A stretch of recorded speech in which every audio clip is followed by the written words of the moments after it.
Liver টিউমারে আক্রান্ত ছোট্ট মেয়ে, তবুও চোখের পাতায় বাঁচার স্বপ্ন। অথচ বাবা বলেছেন, মারা যা তুই, মারা গেলেই ঝামেলা শেষ। রক্তের সম্পর্কের এমন হৃদয়হীন অমানবিক চেহারা দেখেও দিন শেষে কষ্টকে আড়াল করে হাসি মুখে বলে, আমি বাঁচতে চাই। বাঁচতে চাই, আগে মেয়েটি স্কুলে যেতে চাই, আমি হাঁটতে পারি না। টাঙ্গাইলের ঘাটাইল উপজেলার সংগ্রামপুর ইউনিয়নের খাগড়াটা গ্রামের কিশোরী জান্নাতুল, বয়স মাত্র 12 বছর। অথচ জীবনের পথে তাকে পেতে হয়েছে অসীম দুঃখ কষ্ট। মাত্র 6 মাস বয়সেই মা তাসলিমা বেগম না ফেরার দেশে চলে যান। এরপর বাবা জহিরুল ইসলাম গড়ে তোলেন নতুন সংসার, কিন্তু সেই সংসারের সুখেই তিনি ভুলে যান নিজের রক্তের সন্তানকে। দুনিয়াতে কেউ নাই, বাপ নাই, মাও নাই, ওর নানি ওরা পালে মনে হয় নানি মানুষের কাজ কাম করে খায়, থাকে খাবেন ওদের। ওর চলার খুব কষ্ট হচ্ছে, সেই দিন থেকে ঈদের মধ্যে মানুষের মেলা গেছে, খুব কষ্ট। চিকিৎসা করার জন্য মানুষের কাছে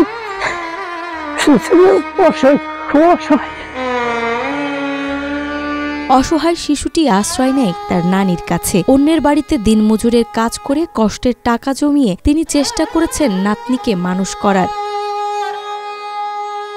ষষ্ঠ শ্রেণীর মেধাবী ছাত্রী জান্নাতুল সবসময় ভালো ফলাফল করত। তার স্বপ্ন ছিল পড়াশোনা করে মানুষ হওয়ার, কিন্তু সেই স্বপ্ন ভেঙে চুরমার হয়ে যায় মাত্র কয়েক মাস আগে। চিকিৎসকরা জানান তার লিভারে টিউমার হয়েছে। দিন দিন সে দুর্বল হয়ে পড়ছে, খেতে পারছে না, এমনকি চলাফেরায়ও কষ্ট হচ্ছে। মনে করেন যেমন একটা অসুখ ধরা পড়ছে, বাচ্চা পোলাপান মানুষ, এটা টিউমার হচ্ছে পেটের ভিতরে।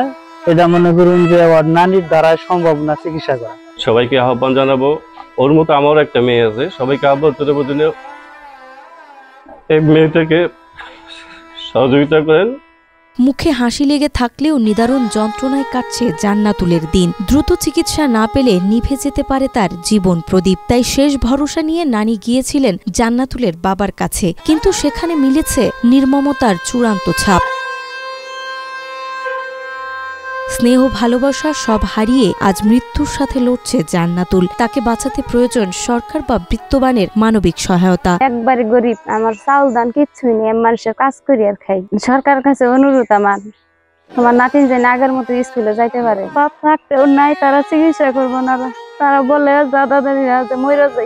জান্নাতুল শুধু একজন এতিম নয়, সে আমাদের ভবিষ্যতেরই প্রতিচ্ছবি। তাকে বাঁচানো সকলের দায়িত্ব। তাই রাষ্ট্রীয়ভাবে পাশে থাকার প্রতিশ্রুতি দিয়েছেন উপজেলা নির্বাহী কর্মকর্তা। তার পরিবার আমাদের সাথে যোগাযোগ করা মাত্রই আমরা তাকে পুনর্বাসন চিকিৎসার খরচ বহনের জন্য আমাদের প্রশাসনের পক্ষ থেকে যথাসাধ্য চেষ্টা করব। সামান্য সাহায্যের হাত, মমতার ছোঁয়া আর সহানুভূতির স্পর্শ ফিরিয়ে দিতে পারে জান্নাতুলের হারিয়ে যাওয়া হাসি ও স্বপ্ন।